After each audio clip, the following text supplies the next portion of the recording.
الحمد لله رب العالمين، وصلى الله وسلم على رسوله الكريم ونبيه الأمين وعلى آله وأصحابه أجمعين، أما بعد۔ میرے محترم بزرگوں اور عزیز بھائیوں، اللہ تبارک و تعالی نے ہمیں اور آپ کو جو دین متین سے روشناس کیا ہے، اس دین کی بہت ساری خصوصیات ہیں۔ ہمارے اس عظیم دین سے قبل جو ادیان اس دنیا میں گزری ہیں، ان ادیان کے اندر ایک مخصوص دائرے تک کسی بھی متعلق حکم ہوتا تھا، اس سے آگے پھر مزید تفصیلات کے لیے علماء کرام، محدثین کرام یا فقہاء کرام نہیں ہوا کرتے تھے۔ اسی طرح ہمارا دین اللہ تبارک و تعالی نے خود وعدہ فرمایا ہے کہ اس دین کی حفاظت یہ اللہ تبارک و تعالی ہی کے ذمے ہے، اللہ تبارک و تعالی اس کی حفاظت کر رہے ہیں۔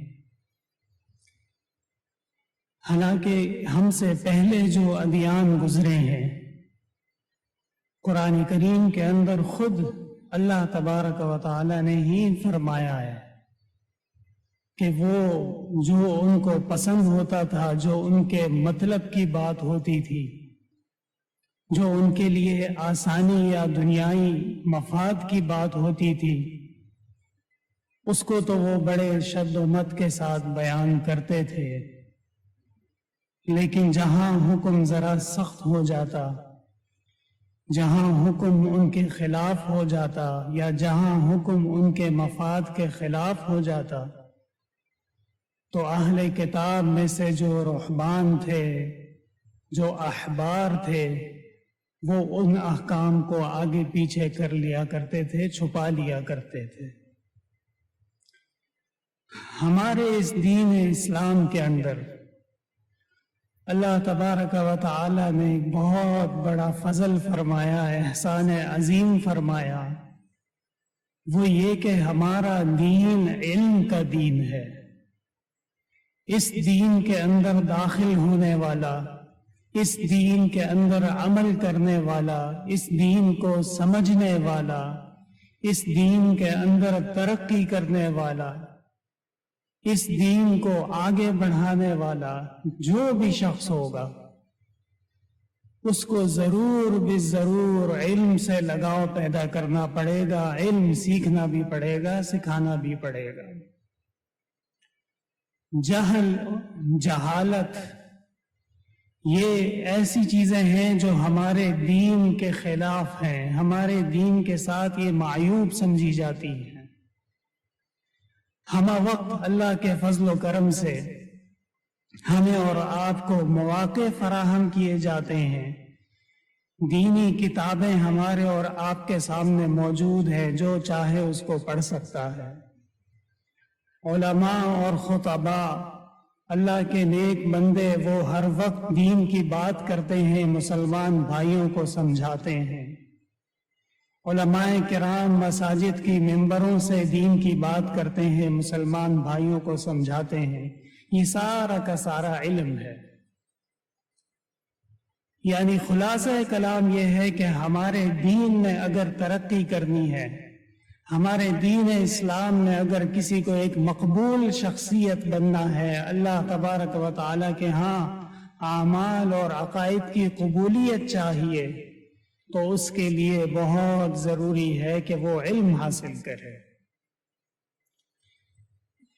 علم کا حصول، اس کی اہمیت، اس کا فرض ہونا، اس کا کتنا ضروری ہونا، یہ ہمارے مسلمان بھائیوں پر واضح ہے۔ ہم اور آپ کو بچپن سے ہی یہ بات سکھائی جاتی ہے کہ علم حاصل کرنا چاہیے، اور علم ہمارے دین میں ترقی کا سبب ہے۔ لیکن اس کے ساتھ ایک موضوع ایسا ہے جو عام طور پر بیان بہت ہوتا ہے لیکن اس کے اوپر ہماری توجہ بہت کم ہوتی ہے۔ ایک حدیث شریف میں آپ صلی اللہ علیہ وسلم نے فرمایا ہے، تعلموا ما شئتم من العلم فواللہ لن تؤجروا حتی تعملوا بما تعلمون۔ تم جہاں چاہو، جو چاہو، جیسا علم چاہو وہ سیکھ لو، لیکن اللہ رب العزت کی قسم ہے اس علم سے تمہیں کوئی فائدہ نہیں ہوگا جب تک کہ اس پر عمل نہیں ہوگا۔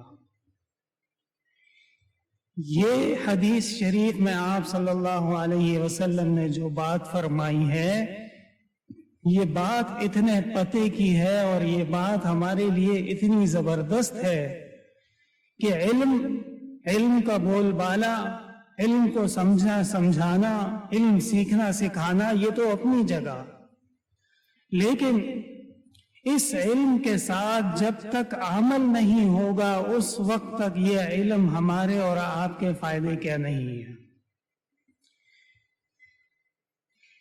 مثل الذین حملوا التوراة ثم لم يحملوها كمثل الحمار۔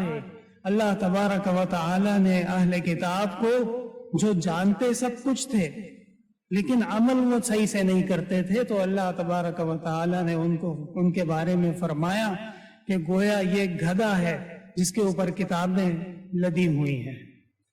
اب ایک گدھا جس کے اوپر کتابیں لدی ہوئی ہوتی ہیں، اس کا کتابوں کے اندر عمل سے یا کتاب کو سمجھنے سے، کتاب کو لینے دینے سے کیا عمل دخل ہوگا، سوائے اس کے کہ جو بوجھ ہے وہ اس نے اٹھا رکھا ہے، جہاں اس کو کہا جائے گا وہ لے جائے گا۔ اسی طرح ایک انسان خدا نہ خواستہ وہ کہیں اس طرح گدھا نہ بن جائے کہ اس کے اوپر علم کا بوجھ تو بہت سارا ہے، کتابیں اس نے بہت پڑھی ہوئی ہیں، قرآن و سنت کی تعلیمات سے وہ واقف ہے، اس کو اچھی طرح پتا ہے کہ دین کے اندر کیا علوم ہے، کہاں سے علم ضروری ہے، کس قسم کا علم ایک انسان کی زندگی کے لیے اس کا مشعل راہ ہے، لیکن اس کے باوجود اگر وہ اس پر عمل نہیں کرتا تو یہ پھر اس کی مثال اس گدھے کی طرح ہو جائے گی جو کتابیں اٹھایا ہوا ہے اور اس پر عمل نہیں کر رہا۔ میرے بھائیوں، علماء کرام کا وجود اور علم کا وجود یہ اتنا زیادہ ضروری ہے کہ فقہائے کرام نے یہ مسئلہ لکھا ہے کہ مسلمانوں کی ہر بستی میں، ہر شہر میں، ہر گاؤں میں، ہر محلے میں کم از کم ایک ایسا عالم ہونا چاہیے جو مسلمانوں کی سربراہی کرتا ہو، مسلمانوں کی رہنمائی کرتا ہو، حرام اور حلال میں، مکروہ اور مباح میں، نفل اور فرض کے درمیان ان کو تمیز سکھا سکتا ہو، تب یہ بستی دین کے اوپر عمل کر سکتی ہے، یہ شہر والے دین پر چل سکتے ہیں۔ خدا نہ خواستہ اگر ایسا شہر ہو، ایسی بستی ہو، ایسا گاؤں ہو کہ جہاں پہ کوئی عالم دین نہ ہو، تو سارا کا سارا گاؤں، سارا کا سارا شہر، ساری کی ساری بستی وہ گناہ کے اندر شریک ہوگی۔ یہ ایک ایسا زبردست علم ہمارے لیے فائدہ مند چیز ہے کہ ہم اس سے جان نہیں چھڑا سکتے۔ ہم یہ نہیں کہہ سکتے آخرت میں اللہ کے سامنے کہ اے اللہ ہمیں تو پتہ ہی نہیں تھا اس لیے ہم عمل نہیں کر سکے۔ الم تکن آیاتی تتلا علیکم، قرآن میں ہے کہ ہماری آیتیں تم پر پڑھی جاتی تھیں۔ الم یاتکم رسل من قبلکم یتلون علیکم آیاتی، کیا میرے رسول تمہارے پاس نہیں آئے جو میری آیتیں اور میری کتاب تم پر پڑھا کرتے تھے؟ یقیناً آئے ہیں۔ علماء کرام نے یہ فیصلہ کر لیا ہے کہ اللہ تبارک و تعالی کا دین اسلام یہ روئے زمین کے چپے چپے اور ذرے ذرے میں پھیل چکا ہے، پیغام ہر کسی کو پہنچ چکا ہے۔ اب اس سے آگے اگر آج کے بعد کوئی شخص یہ عذر پیش نہیں کر سکتا کہ میں جاہل ہوں، مجھے پتہ نہیں چلا اس لیے میں دین پر عمل نہیں کر سکا، ایسا نہیں ہے۔ بلکہ